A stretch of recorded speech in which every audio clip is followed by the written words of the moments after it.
let's go ahead and get into our first review tonight. Oh, nice segue. Thank you, sir. I was just stalling for that moment. I know the segue here somewhere. Don't nobody move. But you stepped on it. Yeah, don't step. I step on my segue. But people, we got Melissa McCarthy out here right now. Melissa McCarthy is hot right now. That girl, she is a brand right now. Truly. I mean, people don't even have to know about her movies.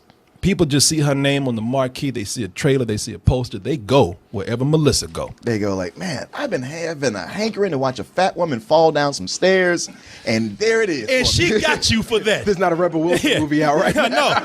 I know. Yeah, she better watch out. Rebel Wilson trying to get up on that ass right now. That's a lot of ass to get up on. But in this movie right here, she doesn't do as much falling as she does in her previous films because not as much, Martin. I didn't say she didn't do it at all. She's gonna find a banana peel somewhere to slip her ass on after she's eating that shit. But in this movie, she plays a woman, Michelle Darnell, and she is the 47th richest woman in America. So that means she's still in the 1% right there. Except she thinks that she is so untouchable that she does some inside trading.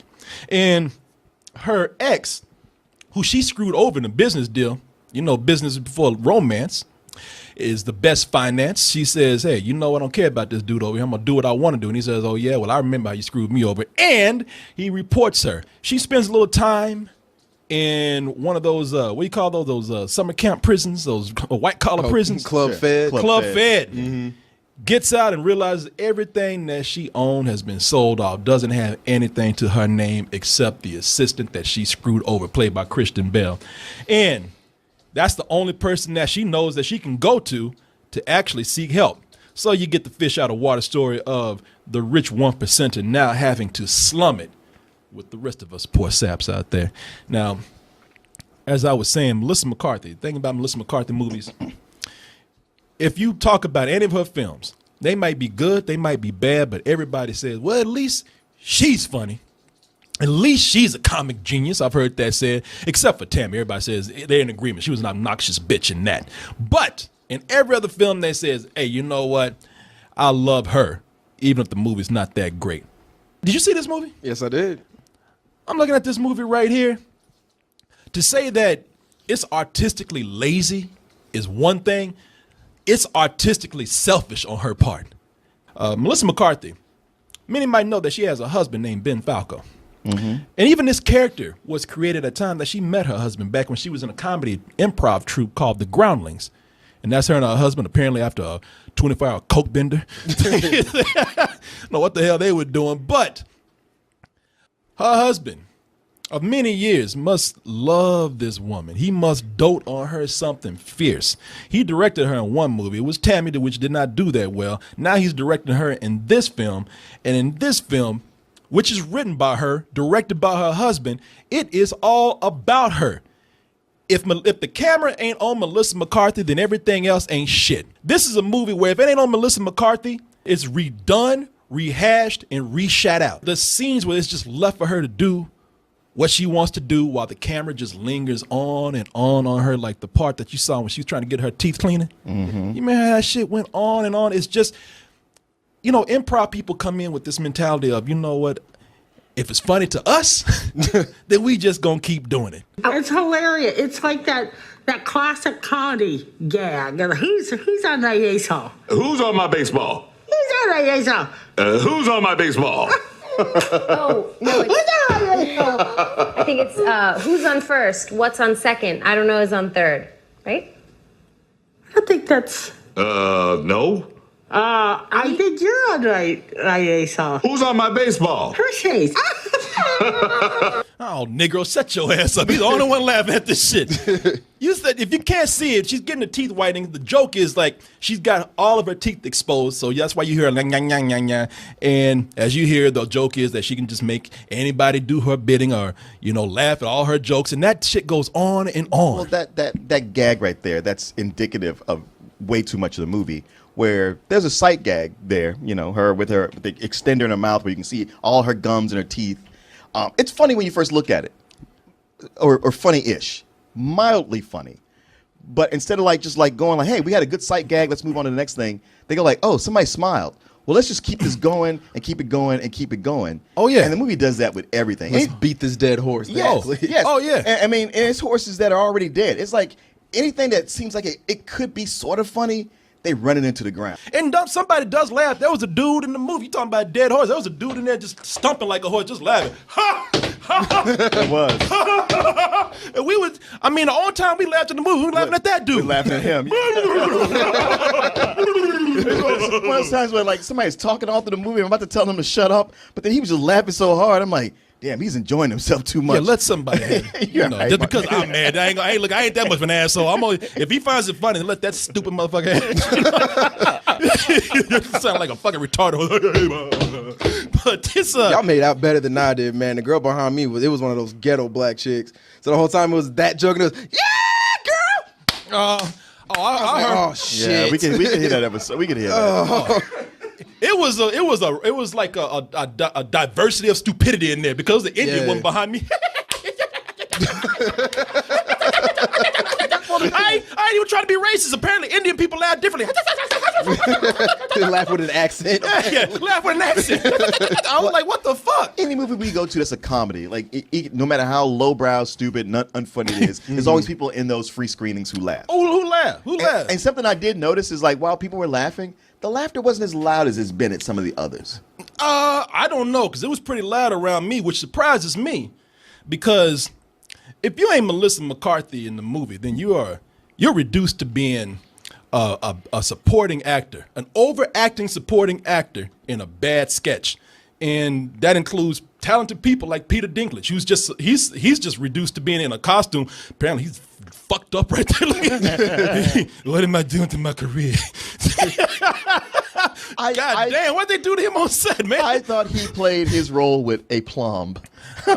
In as much as he was just like, he was dealt a shit hand and he made the best of it. Well, Martin, that plum was pretty shitty if you ask me. Because I didn't like him. All he did was he was reduced to a funny costume and a funny voice. And I think Peter Dinklage is a talented man, but not here. But the one thing I'll give them credit for with him was that they never really brought up his height as something. Right. Like in every movie we've seen him in, and even a lot of the shows we see him in, they always say, oh, mini man or something like that. But in this, they didn't bring it up at all. You know what? I think in Pixels they didn't either. I bet to differ, but you know what? I will do something. I will counter that in a little bit. Okay. With my man yeah, right here. because I was just about to say the same thing. They never bring that up. Oh, they say did. You just didn't know. Oh no, there was once when they said something. I did. I'll show you how in a little bit. I'll show you. I'm gonna school you, Martin. Okay. But at least my man, when he's not fucking with the open bar, he came out. He came out pretty good because at least he had something to do. Poor Christian Bale in this movie ain't got a goddamn thing to do here except be a prop for a titty joke. Let me see this. It's very often a fit issue. Why do these have so much Claire, it's like Geppetto. Maybe if this was some weird fetish porn or something, maybe that would be cool, but this leads to nothing. That scene leads to nothing at all. Except for that little hack story plot where somebody comes in, walks in the room, and captures him in this awkward moment. And I know this is going to sound crazy coming from me, especially considering my I guess my rants that I went on last week, the way I attacked people about my cursing. But I really didn't like the cursing in this. And it's not because I'm offended. It's not because I don't like the cursing. Because it's lazy. It's not creative. Well, it's not creative. You see, when I curse, that's my character. Fuck. You see that's my character. You see how that is me. That's me. I use it to effect. But if this was her character in the film, I would actually think that, okay, that is funny, because this is actually a pretty raunchy film, if you couldn't tell. I think there is a red band trailer out there. I never saw it. I didn't know it was this raunchy going into it. However, she only curses when there's a shock factor to be done. And that shock factor is meant to be done when she's around children. She only really curses when she's around kids. She ain't cursing around anybody else. Why? Because it's going for the lazy thing, or the lazy shock factor of cursing around kids. And I don't have any clips of her cursing, but they try to do other things like, it's almost offensive, like talking about lesbianism around little girls. Oh, that's shocking. If I was a lesbian, I'd be offended. As you already know, my name is Michelle Darnell, and this is my partner. And by partner, I don't mean like girl on girl kind of stuff. Whoa. What's girl on girl stuff? Well, great question. I love an inquisitive mind. Girl on girl stuff is really just referring to something you're probably going to dabble with in college, but not stick with. Let's not, you know? don't tell her. Unless you're Hannah. Hannah, you're going to stick with it.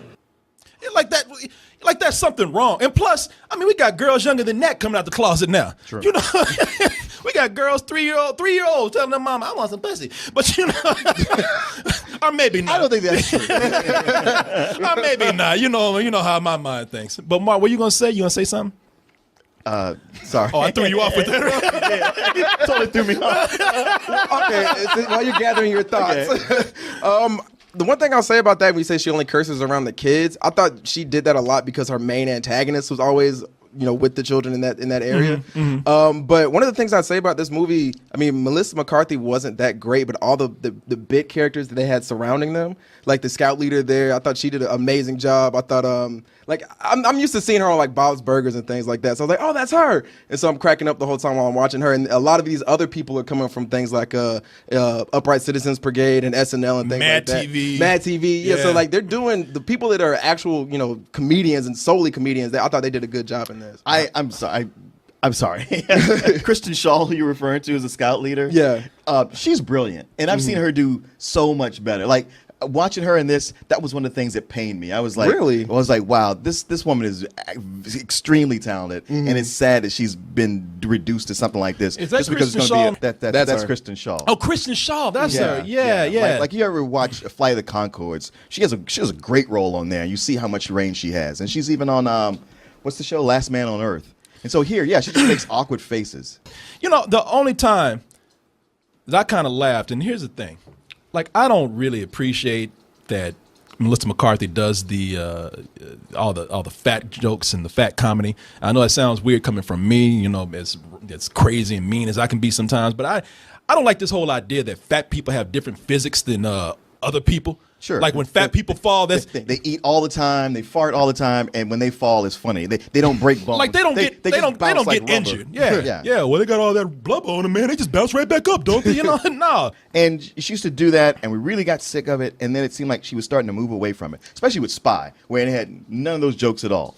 And it's like, hey, this is awesome. And it's like, oh, it's sad that she's back to doing this again. Yeah. It's even sadder that it's her husband directing her to do it. That is her husband making her do this shit. Oh, well, I don't even think it's her husband. I think she directed this movie. She just giving him a job. Well, you saw what she did to him in the movie with the tennis ball. Yeah. Well, and I heard her in an interview, and she said, like, we were just shooting, and then every time I couldn't think of anything, I would just fall down on something. That's what it seems like. Wow. No, she actually, the words came out of her mouth. I heard her say it. And you know something? I normally don't find it funny, but I'm not going to lie. I kind of found it funny in this movie. I don't know why. Just something about people being thrown against the wall, whether they're fat or skinny. That's funny to me. Well, that's not so bad. Oh, God. And then halfway through my laugh, and I was like, wait a minute. I've seen that before. That's all I thought. I was like, Yeah, you saw that gag worked, and you just copied it. Yeah, it was in Neighbors too. And I was like, that's the thing about the movie. I'm telling you, they recycle, they rehash it, they reshit stuff out. Even when I want to laugh at something, and I want to laugh more about her big ass being flung in that wall, but I felt like I was being laugh shamed because I was sitting up there. I started, I saw your eyes shift towards me like, don't you do it? I have to admit, I did. He just did it to his leg. Yeah, like your mom in church. Like, can you pinch me? Boy, you better shut up. I wish you would. I'm not saying that Melissa McCarthy isn't funny at all. It's just that in this movie, because it's all centered on her and for her to do her thing, they missed a lot of good gags right here. The movie opens up with her. The reason why she's a ruthless businesswoman is because she was a woman who was turned down by families after being adopted. The joke is that they would always drop her off like 5 years later, 4 years later, like, saying, fuck this kid. Yeah, fuck this kid. But we never see why. If we could see what it is that made her so ruthless and why would people return her, that's something that could have been fleshed out. But they can't do it because we got it. That's a child actor playing Melissa McCarthy. We got to get to adult Melissa McCarthy. Oh, you didn't catch it? It's because she was fat. Oh yeah, eating all my food. Get on out of here, girl. The other thing is that, like at the beginning of the movie, she's brought out to this to do like a Tony Stark a Expo. Tony Stark Expo out of Coliseum, which is like a rock concert almost. And when she does that, she comes out with T-Pain. And they just, I know you look, I already laughing at T-Pain. What the fuck? He ain't got no scruples. Why y'all surprised? I know y'all sound shocked. T-Pain.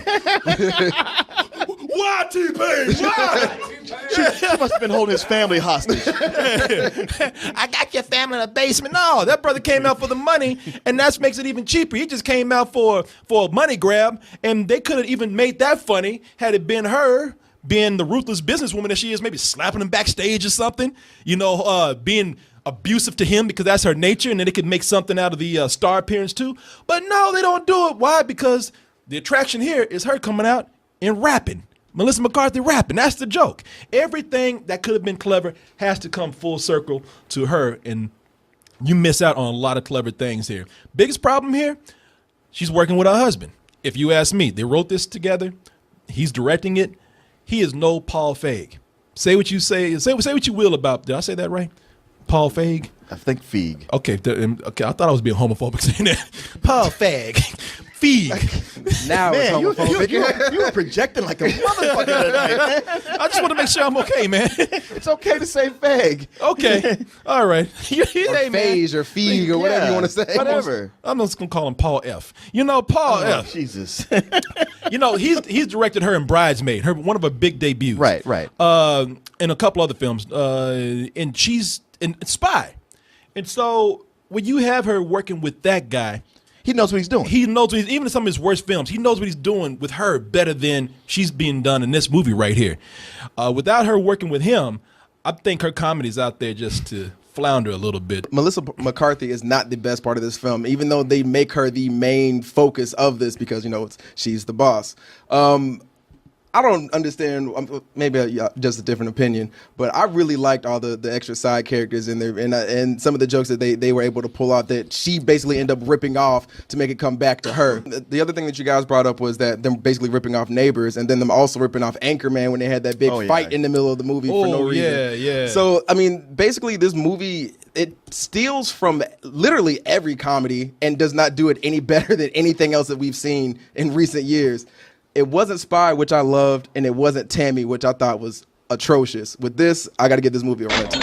A rental, okay. All right then. Well, Martin, you look like, Martin looking at the floor. That ain't a good look. Martin looking for a fuck you on the floor right now. But me or this movie? I'm looking for a club to hit you. I feel like Corey's being generous. Because, the movie, all it does is steals its concepts from other romantic comedies or just comedies itself. And it's gags from other comedies. It's not that it doesn't do them any better. It does them worse because it half-asses everything. Every scene is half-assed. It doesn't really sell itself on anything it's trying to present. Yeah, she's an awesome businesswoman, but we don't really get in touch with that. Yeah. She's a bitch businesswoman, but then she's arrested right away, so we don't even really get that. The whole commentary it sets out to make about, okay, a rich person trying to live like normal people. It doesn't even really do that. Like anything it gets into, it bounces back out of before it lands. It gets right into a story about her making brownies and getting her wealth back. Like she never experiences. They never really fully do the fish out of water thing. They really don't. It's one of these things where sometimes you get a movie that's based on a short story and they extend it, and sometimes it's based on a Saturday Night Live skit and they extend it. And this is like based on just some improv thing they must have done for 3 or 4 minutes on a stage that barely 120 people saw, and just start to expand it into a movie. And so so much of it is just like we'll just kind of ad-lib our way through it. We can see her doing that, and none of it really connects. No, there's never a scene that feels like it flows into the next scene. It's like, well, we had this scene, and now we have this scene, and now we have this scene, but there's no direct line in how it goes. Yeah. And it's all Melissa McCarthy all the time. It's like it's just her trying to keep talking until something funny hits. Most of the time it doesn't. I would say I got 2 laughs out of it. One small, one really big. That big laugh I had nothing to do with her. just one side character said something that caught me and most of the audience so off guard. Talking about the waiter, right? The waiter, yeah. And that was hilarious. I was like, man, well, maybe if it could bounce off this, was like, no, why would it? Because that guy came on for one scene, delivered a really funny line, and was out of there. And I just felt like, well, man, people like these things. I don't know. Maybe Corey's right. You know, maybe a low rental, until it got to the climax, when it decided, like, when it should have gone off, and it just said, like, hey, you know what? Let's do a heist.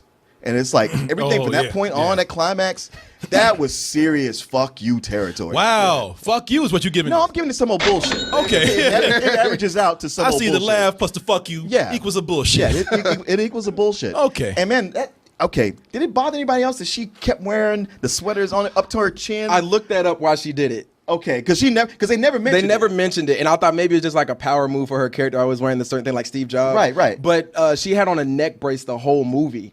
So they were hiding that neck brace under turtlenecks. Oh, I never got that. Well, I looked it up online. It was like that's why she had on that. Maybe she needed a different neck brace because nobody wears their sweaters way up to here. Yeah, I thought it was some joke, but I was like, I don't fucking get it. Yeah, me either. I was like, okay, if they mention it at some point, I'll let it go. But like, y'all ain't gonna talk about this elephant in the room. This elephant wrapped around her neck right now. I'll tell you, for me, I don't like improv.